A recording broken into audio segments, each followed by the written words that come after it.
Good morning বন্ধুরা, আজকে শনিবার। তো আমি তোমাদের কাছে আবার চলে এসেছি। তোমরা কেমন আছো? নিশ্চয়ই সবাই খুব ভালো আছো, আমিও খুব ভালো আছি। তো এই দেখো আমার মেয়ে। তো আজকে আমরা সকাল সকাল উঠে পড়েছি, আজকে শনিবার। তো আজকে ভাবলাম একটুখানি ঘরটা পরিষ্কার করবো, কারণ প্রিয় প্রিয় তো এসেই গেল। পুরোর সময় ঘরদোর পরিষ্কার করার টাইম পাচ্ছি না, এই বৃষ্টি বৃষ্টি বৃষ্টি করে। তো আজকে আমি ঘরটা পরিষ্কার করে দিচ্ছি। তো এই দেখো বিছানা পেয়ে সব চাদরটাও সব তুলে দিয়েছি, ঠিক আছে, ওইখানে সব রেখেছি। তো আজকে ওয়েদারটা তোমাদের একটুখানি দেখাই, চলো।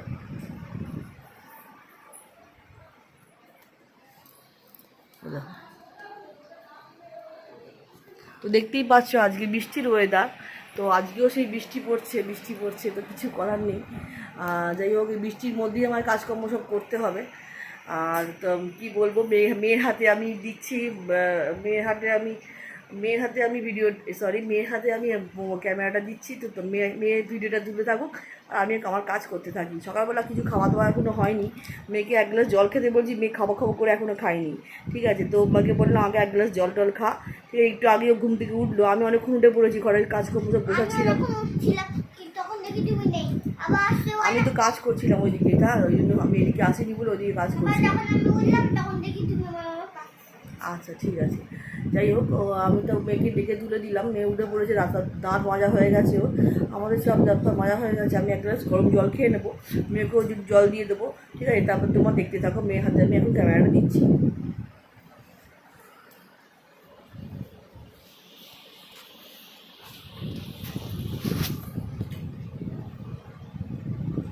তো আমি এখন একটুখানি লেবু আর মধু দিয়ে জল খাচ্ছি, ঠিক আছে। লেবু মধু দিয়ে জল খাওয়ার পর আমি তোমাদের সাথে আবার কথা বলছি। এগুলো করে একটুখানি দেখতে থাকো।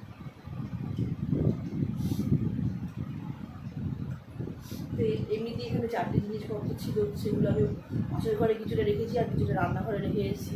তো তোমাদের আমি দেখাবো পরে কীভাবে রেখে এসেছি, বলবো। এখন যেহেতু জায়গা শর্ট, যেহেতু একতলাটা আমি পেয়েছি, তো দোতলাটা আমার আমার দেওরে, আর তিনতলাটা আমার পুরো শাশুড়ি থাকে, ঠিক আছে। তো এই একতলাটা যেহেতু আমার পাশের ঘরটা যেহেতু তালা দেওয়া থাকে, তো তাদের খুলি না, যেহেতু অনেক কাগজপত্র জিনিসপত্র আছে আমার হাজব্যান্ডের, সেগুলো হারিয়ে গেলে আমার মেয়ের নামে দোষ করবে, আমার নামে দোষ করবে। আমি সেগুলোকে তালা দিয়ে রেখেছি। তো তোমাদের একদিন আমি নিশ্চিত করে দেখাবো। আর ঘরটা এখনো ওই ঘরটা এখনো পরিষ্কার করা হয়নি, ওই ঘরটাকেও পরিষ্কার করতে হবে। তোমাদের আমি নিশ্চয়ই একদিন ঘরটাকে দেখাবো। আমাদের এখানে নিচে আছে দুটো ঘর, একটা বাথরুম আর একটা রান্নাঘর, ঠিক আছে।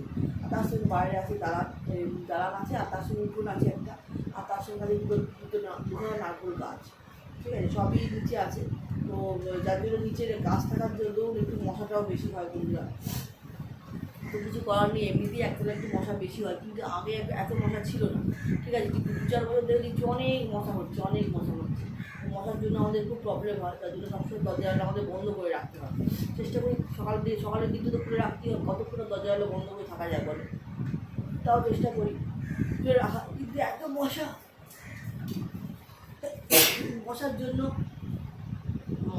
আমাদের আরও কষ্ট হয় এখানে।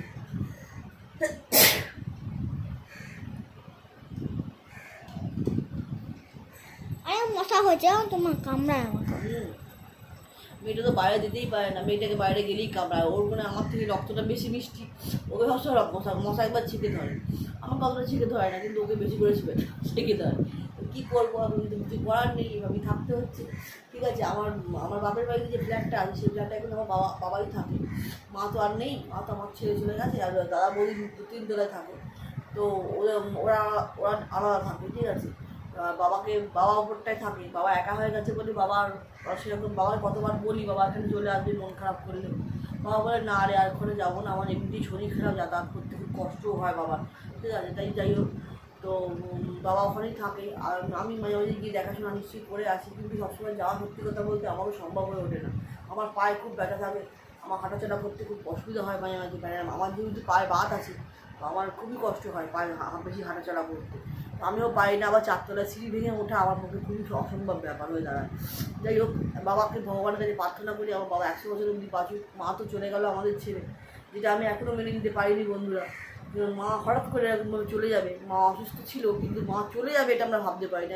আমরা সবাই ভেবেছিলাম যে মা আবার সুস্থ হয়ে যাবে, কিন্তু মা যে আমাদের ছেলে সারা জীবনের মতন চলে যাবে এটা আমি এখনও মেনে নিতে পারছি না। আমার এই পুজোতে সত্যি কথা বলতে কোনো আনন্দ নেই, কোনো কিচ্ছু নেই। শুধু আমার বাচ্চা মেয়েটার মুখের দিকে তাকিয়ে আমি সব কিছু করছি। ওর তো একটা ইচ্ছা আছে, ওর তো সব কিছু বোঝে না। ওর বয়সই বা কত বলো, মাত্র 7 বছর কি 8 বছর, 7.5 বছর বয়স, 7 বছর 2 মাস, 7 বছর 2 মাস, এখনো 8 বছর হয়নি পুরো সম্পূর্ণ, মানে 8 বছরে সবে পড়েছে, 7 বছর 2 মাস ওর বয়স।